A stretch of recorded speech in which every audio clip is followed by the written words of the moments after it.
Tahm Kench is far different from the other demons inside Runeterra. Unlike the demon in my last video, Fiddlesticks, Tahm Kench uses lies and deception, and plays a long con. He lets people have exactly what they want, and lets that make them miserable.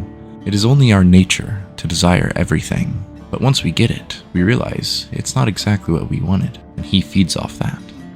Kench is much like the demons in our cultures and religions. Instead of attacking people physically, they go after people's minds. They trick them into doing things that they normally wouldn't want to do, or they give them exactly what they want and let that ruin them. As oftentimes when we fall into our desires, we become someone that we really don't want to be.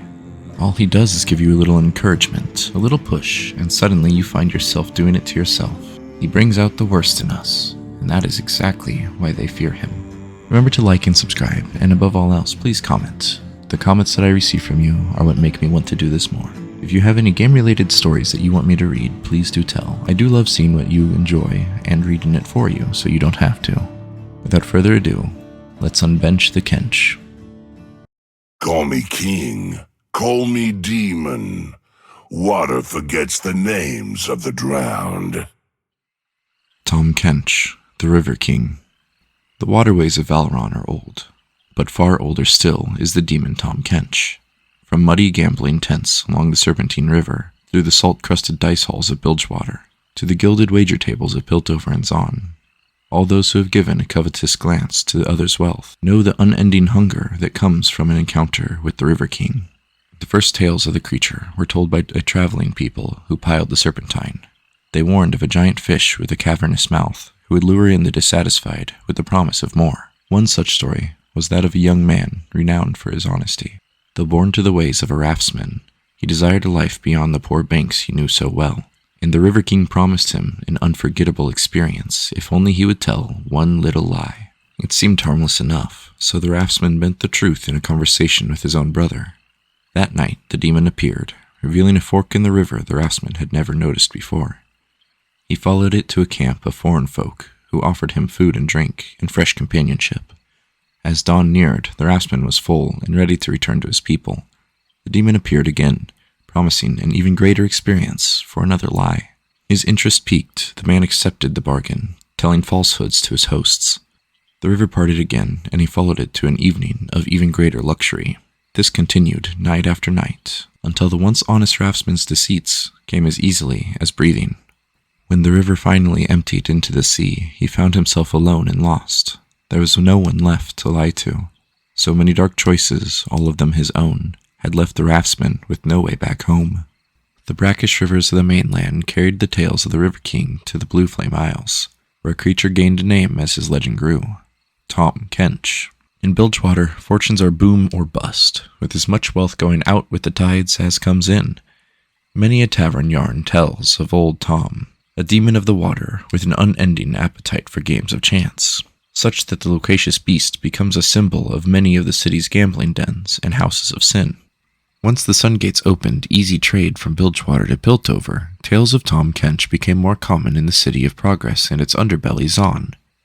There, children knew Tahm as Two Coats, a fish so monstrously large that he wore two fine jackets stitched together. With a jaunty top hat and a smile wider than the pit itself, he drives the jealousies of young artificers. It is said he came one Progress Day to a struggling Piltovian inventor and offered her an idea certain to make a wealthy clan take notice. All he asked in return was a single lock of her hair. The ambitious woman made the trade, and true enough, her work landed her a lucrative contract. But one invention would not satisfy, and Two Coats wandered by, this time asking for all of her lovely braids. Not wishing to disappoint her new patrons, the inventor agreed, and Two Coats ate them up on the spot. Still, the woman was unable to find the one great invention that would make her name. The demon came again, offering a deal that would take the tip of one finger. The following week, it was an ear. A year passed, and by then, there was little left of the woman to give. Finally, she called Two Coats herself, begging him to make it all stop. He laughed as he opened his jaws wide, telling her he would protect her from herself, and promptly swallowed her whole. The River King, the Great Waddler, Old Yawnbelly, Two Coats. The demon Tahm Kench is known by many names, but all who speak them have learned a single truth. No matter how alluring his words may be, in his mouth you will be lost. The Gambler's Woe by Anthony Reynolds. My, that's quite the haul you have there. One at the tables, was it?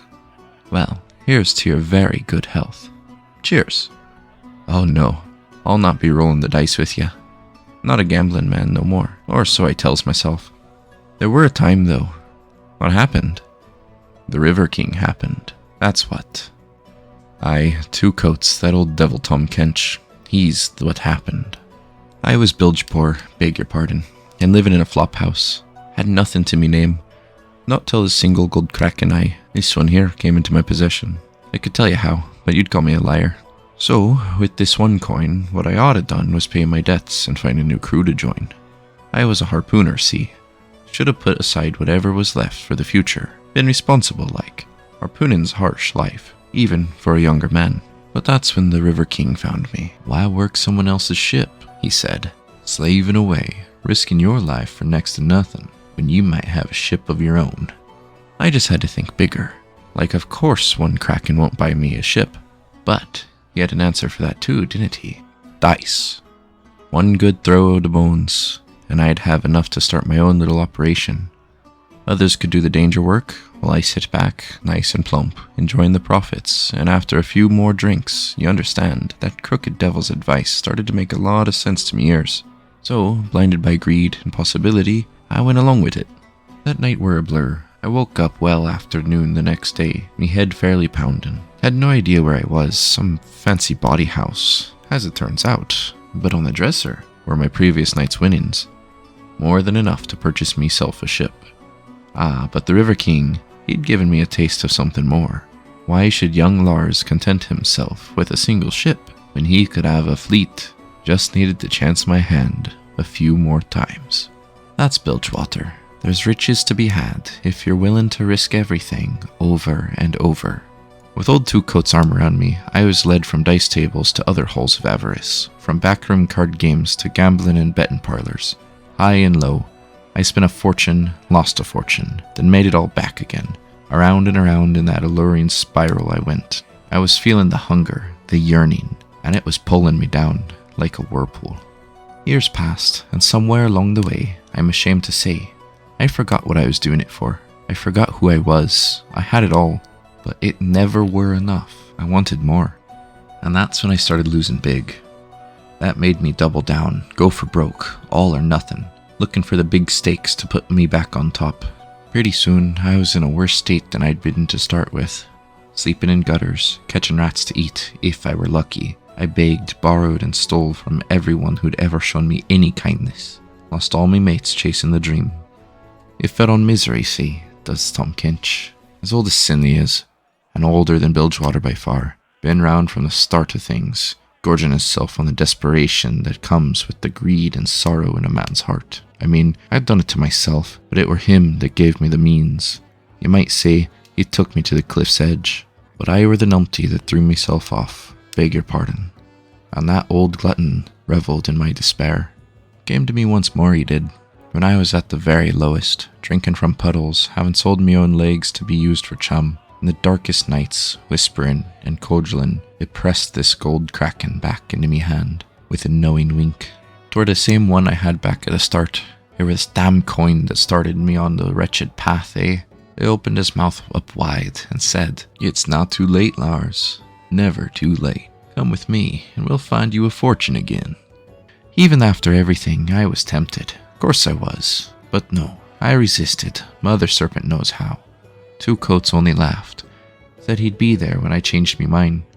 And sure enough, the temptation's still there. Now, every day. So here I am. Friendless, broke, all the best years of me life behind me. Wasted in those lost decades. Can't remember most of it neither. So I have no idea if I even enjoyed myself. Anyways, enough of me rambling. There's a lesson to be learned here. Keep your purse strings tight. And never, ever make a deal with the River King. You've always got more to lose.